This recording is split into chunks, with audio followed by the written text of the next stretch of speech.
शेतकरी मित्रांनो नमस्कार. आपण या व्हिडिओमध्ये द्राक्ष बागेसाठी ड्रिपच्या माध्यमातून सोडण्यासाठी अंडा ताक संजीवक कशा प्रकारे तयार करायचं याच्याविषयी माहिती घेणार आहोत. तर चॅनलवरती आणि पेजवरती नवीन असाल तर सबस्क्राईब आणि फॉलो करा, जेणेकरून अशाच माहितीपूर्ण व्हिडिओ आपल्याला भेटत राहतील. तर चला सुरू करूया आजचा व्हिडिओ. तर शेतकरी मित्रांनो, आपण 1.5 एकरसाठी अंडा ताक संजीवक तयार करत आहोत. तर अंडा ताक संजीवक तयार करण्यासाठी आपल्याला एक हवाबंद असलेला एक रिकामा डब्बा घ्यायचा आहे आणि आपण 1.5 एकरसाठी 1200 मिली ताक घेतलेला आहे. 12 अंडे, 1.5 किलो गूळ आणि 1 किलो बेसन पीठ अशा प्रकारे घेतलेलं आहे. तर शेतकरी मित्रांनो, अंडा ताक संजीवक तयार करण्यासाठी आपल्याला 4 दिवस लागणार आहे, म्हणजे 96 तास.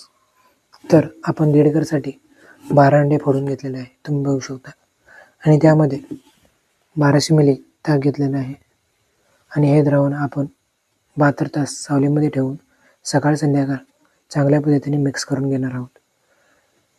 तर 72 तास झाल्यानंतर ह्यामध्ये आपण 1.5 किलो गूळ आणि 1 किलो हरभरा पीठ विरघळून ह्याच्यामध्ये मिक्स करून सावलीमध्ये ठेवून 24 तास झाल्यानंतर आपण ड्रिपच्या माध्यमातून बागेला देणार आहोत.